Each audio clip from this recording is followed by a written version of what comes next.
Let that sink in for a moment. The most expensive, most celebrated, most technologically advanced missile defense architecture ever built. A system that governments across the world have pointed to as proof that modern warfare can be survived. Did not fail because its radar went dark. It did not fail because its operators panicked. It did not fail because Iran suddenly developed some breakthrough weapon that no engineer had anticipated. It failed for the most brutal, most humiliating reason possible. It ran out.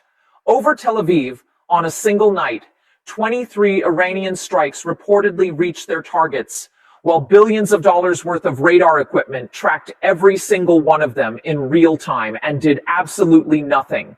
Not because the system could not see the threat coming, because there was nothing left to fire.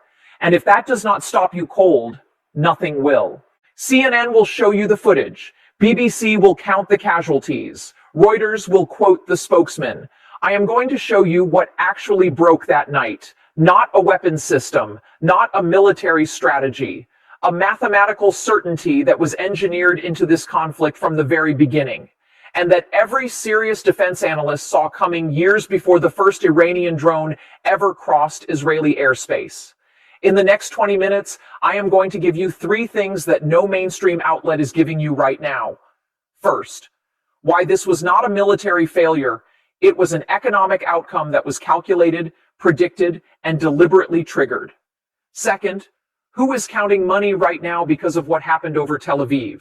Third, why every single American watching this video lives inside the same equation. The numbers are public. The documents exist. The pattern is undeniable. Let me show you all of it.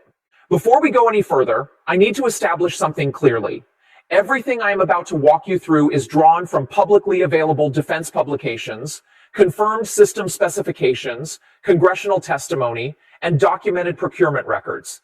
I am going to distinguish carefully between what is verified and what analysts are currently assessing. That discipline is non-negotiable on this channel. Now, let us talk about the numbers. Israel operates the most layered missile defense architecture on Earth.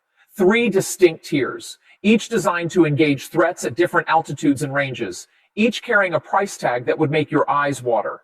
At the bottom layer sits Iron Dome, designed for short-range rockets, cruise missiles, and drones. Its interceptor, the Tamir missile, manufactured by Rafael Advanced Defense Systems, costs approximately $40,000 to $50,000 per round. That is the cheapest interceptor in the entire system. That is the bargain option. Move up 1 tier to David's Sling, designed for larger rockets and short-range ballistic missiles. Its Stunner interceptor runs approximately $1 million per round. At the top sits the Arrow system, Israel's last line of defense against long-range ballistic missiles. Each interceptor costs somewhere between $2 million and $3.5 million per shot. These are not estimates pulled from thin air. These figures have been cited by Israeli defense officials, confirmed by multiple credible defense publications, and referenced in United States congressional appropriations hearings. They are documented, they are public, and they are devastating when you understand what comes next. Now look at the other side of the equation. Iran's Shahed series drones, the weapon that has dominated this conflict across multiple theaters, costs somewhere between $20,000 and $50,000 to manufacture. A basic artillery rocket of the type, produced in large quantities by Iranian-aligned groups, costs a few hundred to a few $1,000s per unit. Even Iran's more capable ballistic missiles, while significantly more expensive, are estimated at several $100,000 per round, still a fraction of the Arrow interceptors required to defeat them. Do the math. Every single engagement transfers wealth from the defender to the attacker. Every interception costs Israel more than the weapon it destroyed, and Iran can produce Shahed drones at a rate that Western defense analysts, including researchers at the International Institute for Strategic Studies, have estimated at hundreds of units per month. Now apply that exchange rate across days, across weeks, across a sustained campaign deliberately designed to maintain constant pressure without ever giving the defender time to meaningfully replenish. A single night of heavy bombardment can consume hundreds of Tamir interceptors. 1 week of sustained multi-axis engagement across simultaneous threat vectors can drain a stockpile that took years and billions of dollars to build.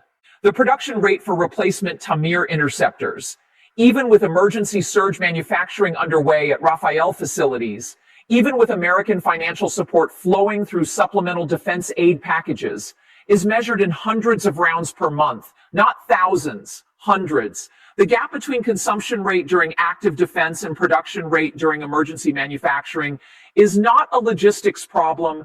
It is not a funding problem. It is a physical and industrial reality that no amount of money can collapse instantaneously.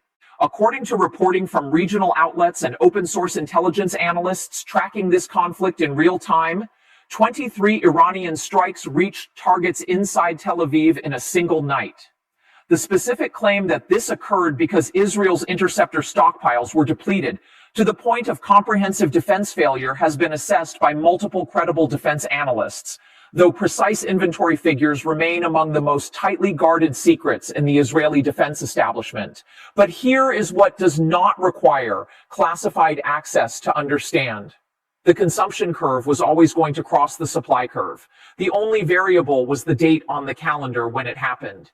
And that date, if these reports are accurate, has now passed. Now I need you to slow down with me for a moment, because what I am about to walk you through is the part that nobody in mainstream media is touching, and it requires you to think carefully, not just react. Let us start with a question that almost nobody is asking. How did Iran get this good at breaking missile defense systems? The comfortable answer, the answer that fits the existing narrative, is that Iran developed some revolutionary new capability, some technological breakthrough, some secret weapon that caught Israel off guard. That answer is wrong. And it is wrong in a way that is far more disturbing than the alternative. Iran did not need a breakthrough. Iran needed a library card.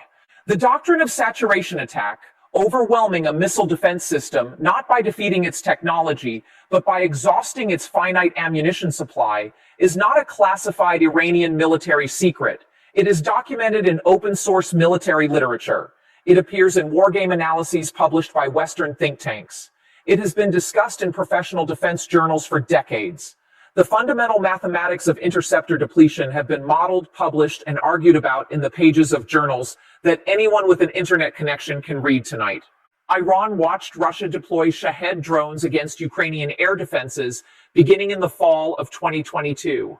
They watched in real time as Ukrainian Patriot batteries burned through interceptor stockpiles at a rate that alarmed NATO planners. They observed which attack patterns forced the highest interception rates. They studied which combinations of cheap drones and more expensive missiles created the most costly defensive responses. Ukraine was not just a war. It was a publicly broadcast laboratory experiment in interceptor depletion, and Iran was taking notes. The multi-axis, multi-tempo strategy that analysts believe was employed against Israel, launching enough in each wave to force interceptor expenditure, spacing waves closely enough to prevent meaningful resupply, mixing cheap drones with more expensive missiles to force engagement across multiple cost tiers simultaneously. This is not revolutionary.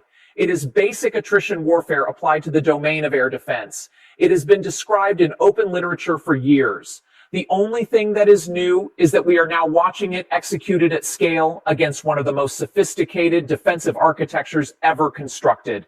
Think about what that means. Now, here is the part of this analysis that I suspect you will not hear anywhere else.